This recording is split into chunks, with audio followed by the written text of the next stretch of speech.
ঈশ্বৰৰ প্ৰশংসা হওক। প্ৰথমতে মহান সৃষ্টিকৰ্তা ঈশ্বৰক কোটি কোটিবাৰ ধন্যবাদ জনাইছোঁ আৰু আমাৰ মহান গুৰুজনা গুৰুমালৈ সহস্ৰ কোটিবাৰ প্ৰণিপাত জনাইছোঁ। আজি উপস্থিত থকা সৰু বৰ সকলো দাগ দাখিলৈ প্ৰভু যীশুৰ মধুৰ নামেৰে নমস্কাৰ জনাই মোৰ সাক্ষ্য মই দিবলৈ ওলাইছোঁ। মোৰ নাম শ্ৰীমতী জোনমণি গগৈ। মই সোণাৰীৰ পৰা আহিছোঁ।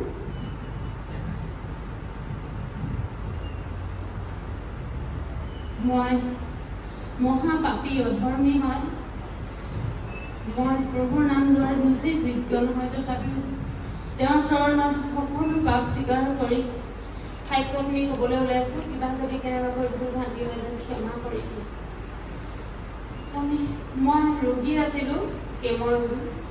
মই অনেক ৰোগত ভুগি আছিলোঁ, কেমৰ ৰোগৰো।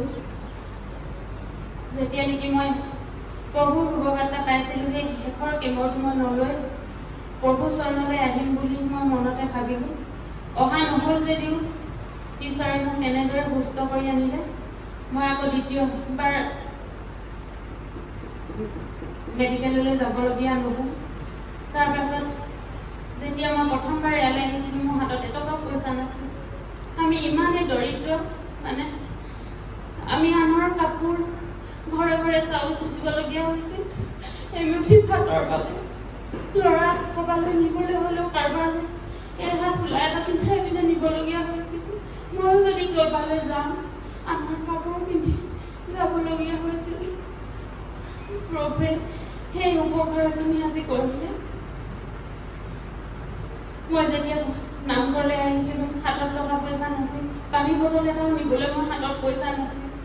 তেতিয়া ঈশ্বৰে আশীৰ্বাদ কৰিলে। সকলোৱে পানী লোৱা দেখি মোৰো পানী ল'বলৈ খুবেই মন গৈছিল, কিন্তু হাতত পইচা নথকা দেখি মই পানী বটলটো লোৱা নাছিলোঁ। মনতে ভাবিলোঁ সেই পানী বটল পৰি আছে, তাৰ পৰাই এটা তুলি, কাৰণ মই ঘৰলৈ পানী বটল নিব লাগে, হাতত পইচা নাই। তাৰে পৰা বটল এটা তুলি মেডিকেলৰ পৰা পানী সেই বটল ভৰাই ঘৰলৈ বুলি লৈ গ'লোঁ। কিন্তু ঘৰলৈ গৈ শান্তনে যেতিয়া মা আপুনি কি আনিলে বুলি মোক সুধিলে, মোৰ হাতত এটকা পইচা নোহোৱাত মই ক'লো একো নাই নাও, তহঁতি হ'ব চিন্তা নকৰিবিচোন, ৰ বেলেগ এদিনা খাবি। কিন্তু যেতিয়া বেগটো খুচৰি চালোঁ, তাত পইচা 10 টকা এটা সোমাই আছে। ঈশ্বৰে ৰক্ষা কৰিলে। সেই পইচা 10 টকাটো দি মই সিহঁতক বিস্কুট এপেটি আনিবলৈ দিলোঁ। আৰু ঈশ্বৰে এনেদৰে সেই পানী বটলৰ যোগেদি ঘৰখনলৈ আশীৰ্বাদ কৰি আনিলে। সেই পানী বটল নিয়াৰ দিনৰে পৰা আজিলৈকে ঘৰখনত অভাৱ হ'বলৈ নিদিলে। ক'ৰ পৰা কেনেকৈ কি টকা পইচা যোগত হয় আমি নিজে ক'ব নোৱাৰোঁ। মানুহজনক কৰ্মত আগবাঢ়ি যাবলৈ শক্তি দিলে। আৰু মোৰ বহুত দিনৰ পুৰণি ৰোগ এটা আছিল। মোৰ হাৰ্টৰ প্ৰব্লেম আছিল। গৰমত থাকিব নোৱাৰোঁ, বহুত পানী লৈ থাকিব লাগে, নিজান জেগাত থাকিবলগীয়া হয়। সমাজৰ মাজত খালা হুলস্থুল একো কৰিব নোৱাৰোঁ, ওচৰত থাকিব নোৱাৰোঁ। কোনোবাই মাতিলে মই চক খাই উঠিছিলোঁ। কিন্তু প্ৰভুৰ গৃহলৈ অহাৰ পৰা মোৰ সেই ৰোগো সুস্থ কৰিলে প্ৰভুৱে। আজি 5-6 বছৰে মোৰ সেই ৰোগ নাই। প্ৰভুক ধন্যবাদ জনাইছোঁ।